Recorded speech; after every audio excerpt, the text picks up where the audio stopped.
जय हिंद साथियों, मैं हूं योगी और आप देख रहे हैं योगी ट्यूशन सेंटर। आज मैं आपको सुनाने जा रहा हूं प्रेमचंद द्वारा लिखी गई कहानी घास वाली। मूलिया हरी हरी घास का गट्ठा लेकर आई तो उसका गेहुआ रंग कुछ तमतमाया हुआ था और बड़ी बड़ी मद भरी आंखों में शंका समाई हुई थी। महावीर ने उसका तमतमाया हुआ चेहरा देखकर पूछा, क्या है मूलिया, आज कैसा जी है? मूलिया ने कुछ जवाब न दिया। उसकी आंखें डबडबा गई। महावीर ने समीप आकर पूछा, क्या हुआ, बताती क्यों नहीं? किसी ने कुछ कहा है? अम्मा ने डांटा है? क्यों इतनी उदास है? मूलिया ने सिसक कर कहा, कुछ नहीं हुआ। हुआ क्या है, अच्छी तो हूं। महावीर ने मूलिया को सिर से पांव तक देखकर कहा, चुपचाप रोएगी, बताएगी नहीं? मूलिया ने बात टालकर कहा, कोई बात हो भी तो क्या बताऊं? मूलिया इस ऊसर में गुलाब का फूल थी। गेहुआ रंग था, हिरन की सी आंखें, नीचे खींचा हुआ चिबुक, कपोलों पर हल्की लालिमा, बड़ी बड़ी नुकीली पलकें, आंखों में एक विचित्र आर्द्रता जिसमें एक स्पष्ट वेदना, एक मूक व्यथा झलकती रहती थी। मालूम नहीं चमारों के इस घर में यह अप्सरा कहाँ से आ गई थी। क्या उसका कोमल फूल सा गात इस योग्य था कि सर पर घास की टोकरी रखकर बेचने जाती?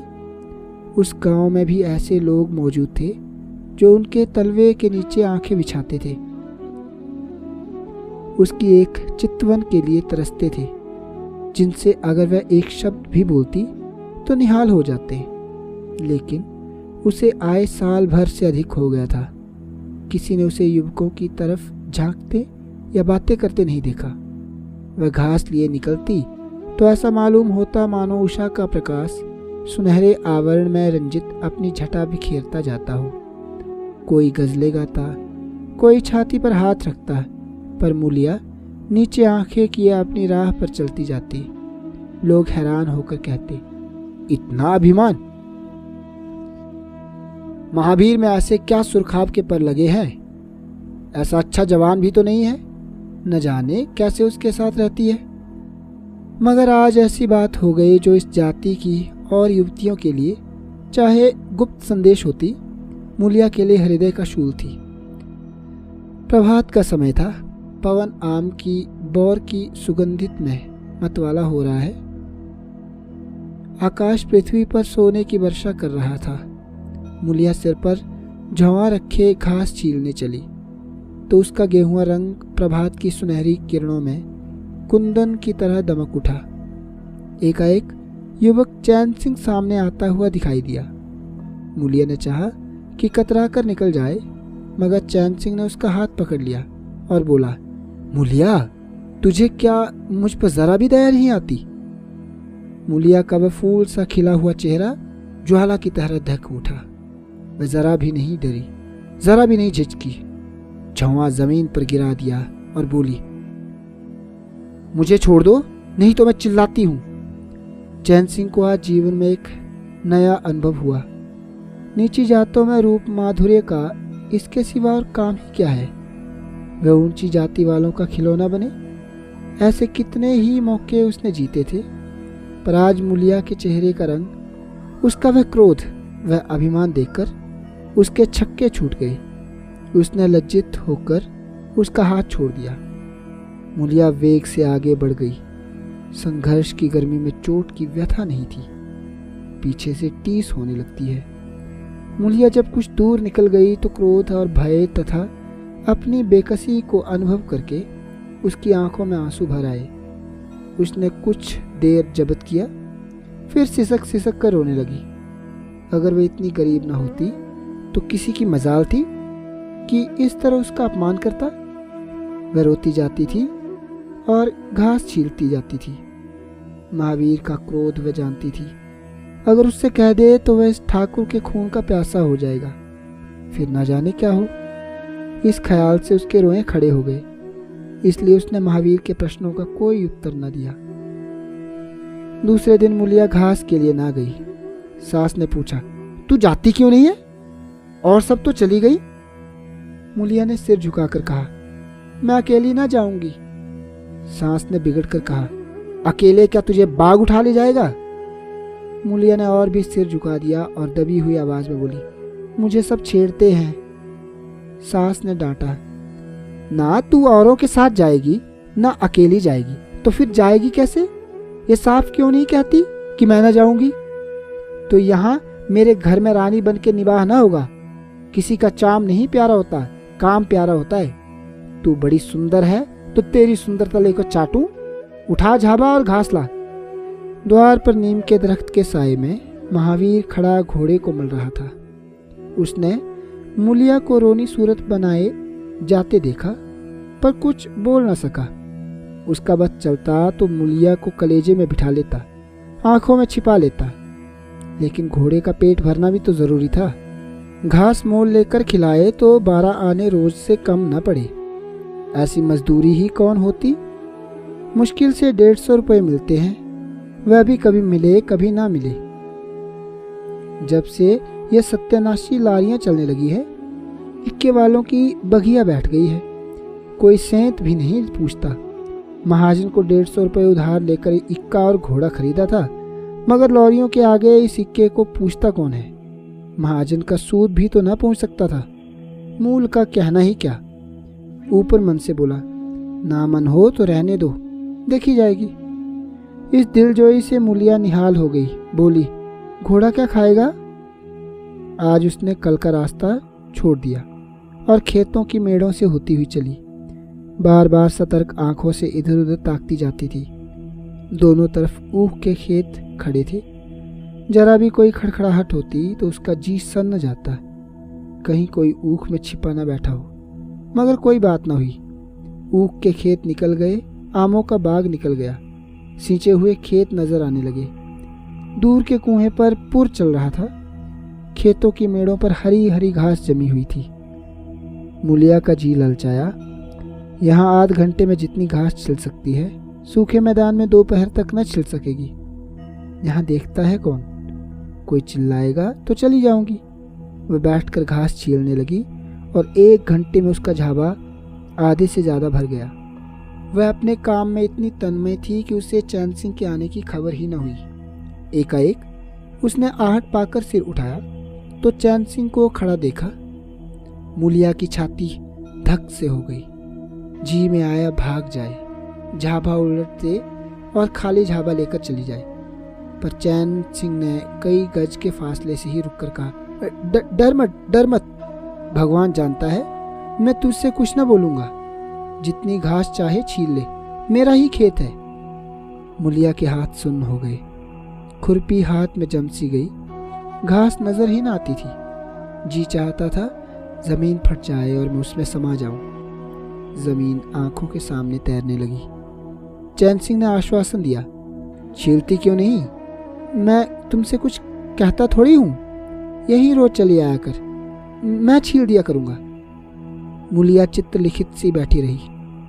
चैन सिंह एक कदम आगे बढ़ाया और बोला, तू मुझसे इतना डरती क्यों है? क्या तू समझती है मैं आज भी तुझे सताने आया हूं? ईश्वर जानता है कल भी तुझे सताने के लिए मैंने तेरा हाथ नहीं पकड़ा था। तुझे देखकर आप हाथ बढ़ गए। मुझे कुछ सुध ही न रही। तू चली गई तो मैं वहीं बैठकर रोता रहा।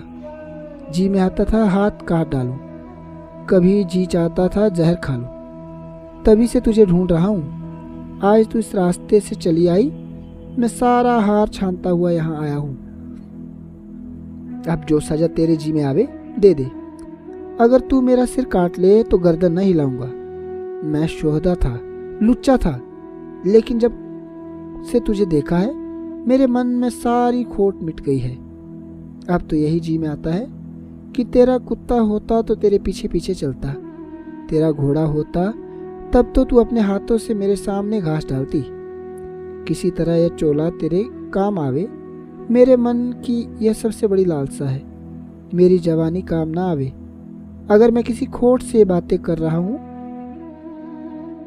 बड़ा भगवान था महावीर जो ऐसी देवी उसे मिली। मूलिया चुपचाप सुनती रही, फिर नीचा सिर करके भोलेपन से बोली, तो तुम मुझे क्या करने को कहते हो? चैन सिंह और समीप आकर बोला, बस तेरी दया चाहता हूं। मुलिया से सिर उठाकर उसकी ओर देखा। उसकी लज्जा न जाने कहां गायब हो गई। चुपते हुए शब्दों में बोली, तुमसे एक बात कहूं, बुरा तो ना मानोगे? तुम्हारा ब्याह हो गया है या नहीं? चैन सिंह ने दबी आवाज में कहा, ब्याह तो हो गया, लेकिन ब्याह क्या है, खिलवाड़ है। मुलिया के होंठों पर अवहेलना की मुस्कान झलक पड़ी। बोली, फिर भी अगर मेरा आदमी तुम्हारी औरत से इसी तरह बातें करता तो तुम्हें कैसा लगता? तुम उसकी गर्दन काटने पर तैयार हो जाते कि नहीं? बोलो, क्या समझते हो कि महावीर चमार है तो उसकी देह में लहू नहीं है? उसे लज्जा नहीं है? अपनी मर्यादा का विचार नहीं है? मेरा रूप रंग तुम्हें भाता है? क्या घाट के किनारे मुझसे कहीं सुंदर औरतें नहीं घूमा करती? मैं उनके तलवों की बराबरी भी नहीं कर सकती। तुम उसमें से किसी को क्यों नहीं दया मांगते? क्या उनके पास दया नहीं है? मगर वहां तुम न जाओगे, क्योंकि वहां जाते तुम्हारी छाती दहलती है। मुझसे दया मांगते हो इसीलिए ना कि मैं चमारिन हूँ, नीच जाती हूँ, और नीच जाति की औरत जरा घुड़की धमकी व जरा सी लालच से तुम्हारी मुट्ठी में आ जाएगी। कितना सस्ता सौदा है। ठाकुर हो ना, ऐसा सस्ता सौदा क्यों छोड़ने लगे? चैन सिंह लज्जित होकर बोला, मूला, यह बात नहीं है। मैं सच कहता हूँ, इसमें ऊंच नीच की बात नहीं है। सब आदमी बराबर हैं। मैं तो तेरे चरणों पर सिर रखने को तैयार हूँ। मुलिया, इसलिए ना कि जानते हो मैं कुछ कर नहीं सकती। जाकर किसी खतरानी के चरणों पर सर रखो तो मालूम हो कि चरणों पर सर रखने का क्या फल मिलता है। फिर यह सिर तुम्हारी गर्दन पर ना रहेगा। चैन सिंह मारे शर्म के जमीन में गड़ा जाता था। उसका मुंह ऐसा सूख गया था मानो महीनों की बीमारी से उठा हो। मुंह से बात तक न निकलती थी। मुलिया इतनी वाकपटु है उसका उसे गुमान भी न था। मुलिया फिर बोली, मैं अभी रोज बाजार जाती हूँ, बड़े बड़े घरों का हाल जानती हूँ। मुझे किसी बड़े घर का नाम बता दो जिसमें कोई साइस, कोई कोचवान, कोई किहार, पंडा, कोई महाराज न घुसा बैठा हो। यह सब बड़े बड़े घरों की लीला है, और वह औरतें जो कुछ करती हैं ठीक करती हैं। उनके घर वाले भी चमारिनों और कहारिनों पर जान देते फिरते हैं। लेना देना बराबर हो जाता है। बेचारे गरीब आदमियों के लिए यह बातें कहाँ। मेरे आदमी के लिए संसार में जो कुछ है मैं ही हूँ। वह किसी दूसरी महरिया की ओर आंख उठाकर भी नहीं देखता। संयोग की बात है कि मैं तनिक सुंदर हूँ, लेकिन काली कलूटी होती तब भी वह मुझे उसी तरह रखता। इसका मुझे विश्वास है। मैं चमारिन होकर भी इतनी नीच नहीं हूँ कि विश्वास का बदला खोट से दूं। हाँ, वह अपने मन की करने लगे और छाती पर मूंग दलने लगे तो मैं भी उसकी छाती पर मूंग दलूंगी। तुम मेरे रूप के ही दीवाने हो ना। आज मुझे माता निकल आए, कानी हो जाऊं तो मेरी ओर ताकोगे भी नहीं। बोलो, झूठ कहती हूँ?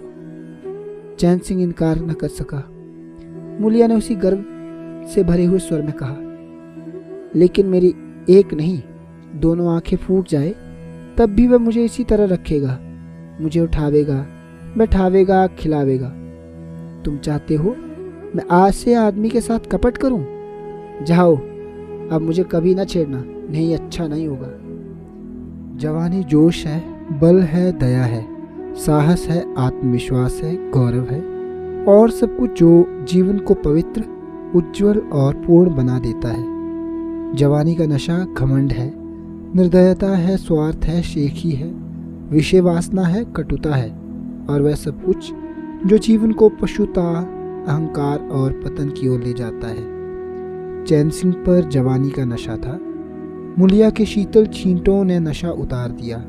जैसे उबलती हुई चाशनी में पानी के छींटे पड़ जाने से फेन मिट जाता है, मैल निकल जाता है और निर्मल शुद्ध रस निकल आता है। जवानी का नशा जाता रहा, केवल जवानी रह गई। कामिनी के शब्द जितनी आसानी से दीन और ईमान को गारत कर सकते हैं, उतनी ही आसानी से उनका उद्धार भी कर सकते हैं। चैन सिंह उस दिन से दूसरा ही आदमी हो गया।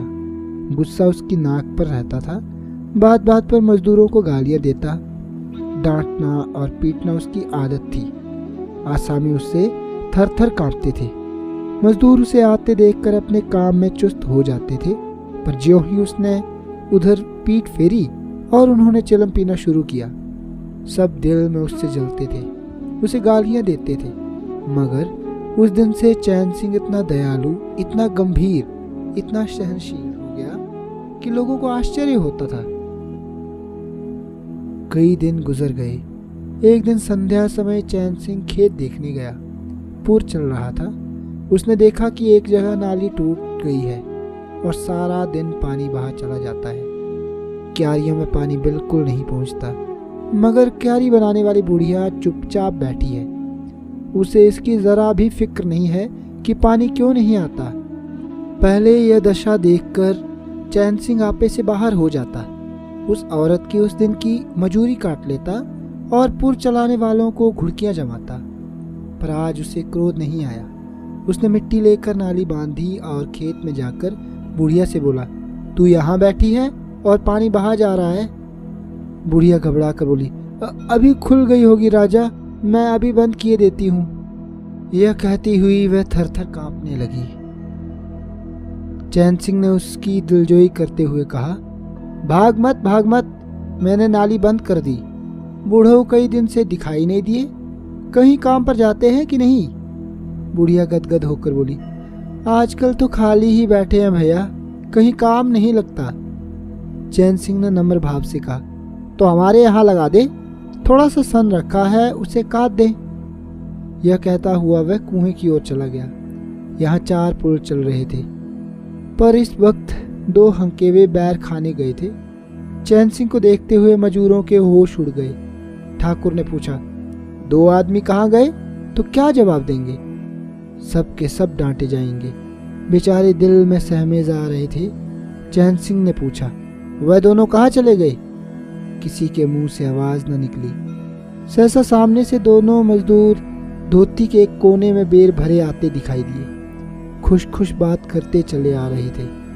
चैन सिंह पर निगाह पड़ी तो दोनों के प्राण सूख गए। पांव मन भर के हो गए। अब न आते बनता है न जाते। दोनों समझ गए कि आज डांट पड़ी, शायद मजूरी भी कट जाए। चाल धीमी पड़ गई। इतने में चैन सिंह ने पुकारा, बढ़ाओ, कैसे बेर हैं? लाओ जरा मुझे भी दो, मेरे ही पेड़ के है ना। दोनों और भी सहम उठे। आज ठाकुर जीता ना छोड़ेगा। कैसा मीठा मीठा कर बोल रहा है, उतनी ही भिगो कर लगाएगा। बेचारे और भी सिकुड़ गए। चैन सिंह ने फिर कहा, जल्दी से आओ जी, पक्की सब मैं ले लूंगा। जरा एक आदमी लपक कर घर से थोड़ा सा नमक तो ले लो। बाकी दोनों मजूरों से, और तुम भी दोनों आ जाओ। उस पेड़ के बेर बड़े मीठे होते हैं, बैर खा ले, काम तो करना ही है। अब दोनों भगोड़ों को कुछ ढाढ़स हुआ।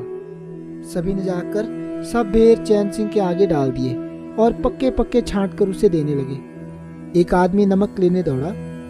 आध घंटे तक चारों पुर बंद रहे। जब सब बेर उड़ गए और ठाकुर चलने लगे तो दोनों अपराधियों ने हाथ जोड़कर कहा, भैया जी आज जान बख्शी हो जाए, बड़ी भूख लगी थी, नहीं तो कभी ना आते। चैन सिंह ने नम्रता से कहा, तो इसमें बुराई क्या हुई? मैंने भी तो बेर खाए हैं। 1 आध घंटे का हर्ज हुआ यही ना। तुम चाहोगे तो घंटे भर का काम आध घंटे में कर दोगे, और ना चाहोगे तो दिन भर में घंटे भर का काम भी ना होगा। चैन सिंह चला गया तो चारों बातें करने लगे। एक ने कहा, मालिक इस तरह रहे तो काम करने में जी लगता है, यही नहीं कि हरदम छाती पर सवार। दूसरा, मैंने तो समझा आज कच्चा ही खा जाएंगे। तीसरा, कई दिन से देखता हूँ मिजाज नर्म हो गया है। चौथा, सांझ को पूरी मजूरी मिले तो कहना। पहला, तुम तो हो गोबर गणेश, आदमी का रुख नहीं पहचानते। दूसरा, अब खूब दिल लगाकर काम करेंगे। तीसरा, और क्या, जब उन्होंने हमारे ऊपर छोड़ दिया है तो हमारा भी धर्म है कि कोई कसर न छोड़े। चौथा, मुझे तो भैया ठाकुर पर अभी भी विश्वास नहीं आता। एक दिन चैन सिंह को किसी काम से कचहरी जाना था। 5 मील का सफर था। यूं तो वह बराबर अपने घोड़े पर जाया करता था, पर आज धूप बड़ी तेज हो रही थी। सोचा इक्के पर चला चलूं। महावीर को कहला भेजा, मुझे लेते जाना। कोई 9 बजे महावीर ने पुकारा। चैन सिंह तैयार बैठा था। चट चट इक्के पर बैठ गया, मगर घोड़ा इतना दुबला हो रहा था। इक्के की गद्दी इतनी मैली और फटी हुई, सारा सामान इतना रद्दी कि चैन सिंह को उस पर बैठते शर्म आई। पूछा, यह सामान क्यों बिगड़ा हुआ महावीर? तुम्हारा घोड़ा तो इतना दुबला कभी ना था। क्या आजकल सवारियां कम है क्या? महावीर ने कहा, नहीं मालिक, सवारियां काहे नहीं है, मगर लॉरियों के सामने इक्के को कौन पूछता है। कहाँ 2, 2.5, 3 की मजूरी करके घर लौटता था, वह कहाँ अब 20 आने पैसे भी नहीं मिलते। क्या जानवर को खिलाऊं, क्या आप खिलाऊं? बड़ी विपत्ति में पड़ा हूँ। सोचता हूँ इक्का घोड़ा बेच बाच कर आप लोगों की मजूरी कर लूं, पर कोई गाहक नहीं लगता। ज्यादा नहीं तो 12 आने तो घोड़े को ही चाहिए, घास ऊपर से। जब अपना ही पेट नहीं चलता तो जानवर को कौन पूछे। चैन सिंह ने उसके फटे हुए कुर्ते की ओर देखकर कहा, 2-4 बीघे खेती क्यों नहीं कर लेते? महावीर सिर झुकाकर बोला, खेती के लिए बड़ा पौरुख चाहिए मालिक। मैंने तो यही सोचा है कि कोई गाहक लग जाए तो इक्के को औने पौने निकाल दूं, फिर घास छीलकर बाजार ले जाया करूं। आजकल सास पतोहू दोनों छीलती हैं, तब जाकर 10-12 आने पैसे नसीब होते हैं। चैन सिंह ने पूछा, तो बुढ़िया बाजार जाती होगी? महावीर लजाता हुआ बोला, नहीं भैया, वे इतनी दूर कहाँ चल सकती है, घर वाली चली जाती है। दोपहर तक घास छीलती है, तीसरे पहर बाजार जाती है, वहां से घड़ी रात गए लौटती है। हलकान हो जाती है भैया, मगर क्या करूं, तकदीर से क्या जोर। चैन सिंह कचहरी पहुंच गए और महावीर सवारियों की टोह में इधर उधर इक्के को घुमाता हुआ शहर की तरफ चला गया। चैन सिंह ने उसे 5 बजे आने को कह दिया। कोई 4 बजे चैन सिंह कचहरी से फुर्सत पाकर बाहर निकले। हाथे में पानी की दुकान थी। जरा और आगे बढ़कर एक घना बरगद का पेड़ था। उसकी छांव में 20 ही तांगे इक्के फिटने खड़ी थी। घोड़े खोल दिए गए थे। वकीलों, मुख्तारों, औरत अफसरों की सवारियां यही खड़ी रहती थी। चैन सिंह ने पानी पिया, पान खाया और सोचने लगा, कोई लॉरी मिल जाए तो ज़रा शहर चला जाऊं, कि उसकी निगाह एक घास वाली पर पड़ गई। सिर पर घास का झाबा रखे साइसों से मोल भाव कर रही थी। चैन सिंह का हृदय उछल पड़ा। यह तो मुलिया है। बनी ठनी एक गुलाबी साड़ी पहने कोच वालों से मोल तोल कर रही थी। कई कोचवान जमा हो गए थे। कोई उससे दिल लगी करता, कोई घूरता था, कोई हंसता था। एक काले कलूटे कोचवान ने कहा, मूला, घास तो उड़ के अधिक से अधिक 6 आने की ही है। मूलिया ने उन्माद करने वाली आंखों से देखकर कहा, 6 आने का लेना है तो सामने घसियारने बैठी हैं, चले जाओ, 2-4 पैसे कम में पा जाओगे। मेरी घास तो 12 आने में ही जाएगी। एक अधेड़ कोचवान ने फिटन के ऊपर से कहा, तेरा जमाना है, 12 आने नहीं 1 रुपया मांग। लेने वाले झक मारेंगे और लेंगे। निकलने दे वकीलों को, अब देर नहीं है। एक तांगे वाले ने, जो गुलाबी पगड़ी बांधे हुए था, बोला, बूढ़ों के मुंह से पानी भर आया है, अब मुलिया काहे को किसी और को देखेगी। चैन सिंह को ऐसा क्रोध आ रहा था कि इन दुष्टों को जूते से पीटे। सब के सब कैसे उसकी टकटकी लगाए ताक रहे हैं, आंखों से पी जाएंगे। और मूलिया भी यहाँ कितनी खुश है, न लजाती है, न झिझकती है, न दबती है। कैसा मुस्किरा मुस्किरा कर रसीली आंखों से देख देख कर सिर का आंचल खिसका खिसका कर मुंह मोड़ मोड़ कर बातें कर रही है। वही मूलिया जो शेरनी की तरफ तड़प उठती थी। इतने में 4 बजे अमले और वकील मुख्तारों का एक मेला सा निकल पड़ा। अमले लारियां पर दौड़ पड़े। वकील मुख्तार इन सवारियों की ओर चले। कोचवानों ने भी चटपट घोड़े जोते। कई महाशयों ने मूलिया को रसिक नेत्रों से देखा और अपनी अपनी गाड़ियों पर जा बैठे। एकाएक मूलिया घास का झाबा लिए उस फिटन के पीछे दौड़ी। फिटन में एक अंग्रेजी फैशन के जवान वकील साहब बैठे थे। उन्होंने पावदान पर घास रखवा ली, जेब से कुछ निकालकर मूलिया को दिया। मूलिया मुस्काई। दोनों में कुछ बातें भी हुई जो चैन सिंह ना सुन सके। एक क्षण में मूलिया प्रसन्न मुख घर की ओर चली। चैन सिंह पान वाले की दुकान पर विस्मृति की दशा में खड़ा रहा। पान वाले ने दुकान बढ़ाई, कपड़े पहने और कैबिन का द्वार बंद करके नीचे उतरा तो चैन सिंह की समाधि टूटी। पूछा, क्या दुकान बंद कर दी? पान वाले ने सहानुभूति दिखाकर कहा, इसकी दवा करो ठाकुर साहब, यह बीमारी अच्छी नहीं है। चैन सिंह ने चकित होकर पूछा, कैसी बीमारी? पान वाला बोला, कैसी बीमारी? आध घंटे से यहाँ खड़े हो जैसे कोई मुर्दा खड़ा हो। सारी कचहरी खाली हो गई, सब दुकानें बंद हो गई, मेहतर तक झाड़ू लगा के चल दिए और तुम्हें खबर न हुई। यह बुरी बीमारी है, जल्दी दवा कर डालो। चैन सिंह ने छड़ी संभाली और फाटक की ओर चला कि महावीर का इक्का सामने से आता दिखाई दिया। कुछ दूर इक्का निकल गया तो चैन सिंह ने पूछा, आज कितने पैसे कमाए महावीर? महावीर ने हंसकर कहा, आज तो मालिक दिन भर खड़ा ही रह गया, किसी ने बेगार में भी न पकड़ा, ऊपर से 4 पैसे की बीड़ियां पी गया। चैन सिंह ने जरा देर के बाद कहा, मेरी एक सलाह है, तुम मुझसे 1 रुपया रोज ले लिया करो, बस जब बुलाऊं तो इक्का लेकर चले आया करो, तब तो तुम्हारी घरवाली को बाजार घास लेकर ना जाना पड़ेगा। बोलो मंजूर है? महावीर ने सजल आंखों से देखकर कहा, मालिक आप ही का तो खाता हूँ, आपकी प्रजा हूँ, जब मर्जी हो पकड़ मंगवाइए, आप रुपए। चैन सिंह ने बात काट कर कहा, नहीं, मैं तुमसे बेगार नहीं लेना चाहता, तुम मुझसे 1 रुपया रोज ले जाया करो, घास लेकर घरवाली को बाजार मत भेजा करो, तुम्हारी आबरू मेरी आबरू है, और भी रुपए पैसे का जब काम लगे बेखटके चले आया करो। हाँ देखो, मूलिया से इस बात की भूल कर भी चर्चा न करना, क्या फायदा। कई दिनों के बाद संध्या समय मूलिया चैन सिंह से मिली। चैन सिंह असामियों से माल गुजारी वसूल करके घर की ओर लपका जा रहा था कि उसी जगह जहां उसने मूलिया की बाह पकड़ी थी। मूलिया की आवाज कानों में आई। उसने ठिठक कर पीछे देखा तो मूलिया दौड़ी आ रही थी। बोला, क्या है मूला, क्यों दौड़ती हो? मैं तो खड़ा हूं। मूलिया ने हाँफते हुए कहा, कई दिन से तुमसे मिलना चाहती थी, आज तुम्हें आते देखा तो दौड़ी, अब मैं घास बेचने नहीं जाती। चैन सिंह ने कहा, बहुत अच्छी बात है, क्या तुमने कभी मुझे घास बेचते देखा है? हाँ, एक दिन देखा था।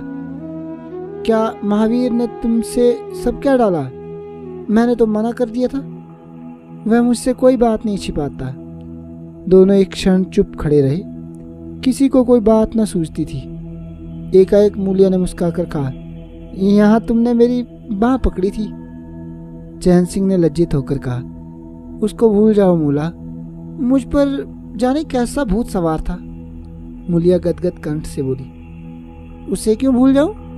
उसी बाह गहे की तो लाज निभा रहे हो, गरीब आदमी से जो चाहे करवावे, तुमने मुझे बचा लिया। फिर दोनों चुप हो गए। जरा देर के बाद मूलिया ने फिर कहा, तुमने समझा होगा मैं हंसने बोलने में मगन हो रही थी। चैन सिंह ने बलपूर्वक कहा, नहीं मूलिया, मैंने एक क्षण के लिए भी नहीं समझा। मूलिया मुस्कुराकर बोली, मुझे तुमसे यही आशा थी और है। पवन सिंचे हुए खेतों में विश्राम करने जा रहा था, सूर्य निशा की गोद में विश्राम करने जा रहा था, और उस मलिन प्रकाश में चैन सिंह मूलिया की विलीन होती हुई रेखा को खड़ा देख रहा था। बस इतनी सी थी ये कहानी। ऐसी ही और कहानियाँ सुनने के लिए सब्सक्राइब करें चैनल योगी ट्यूशन सेंटर को। तब तक के लिए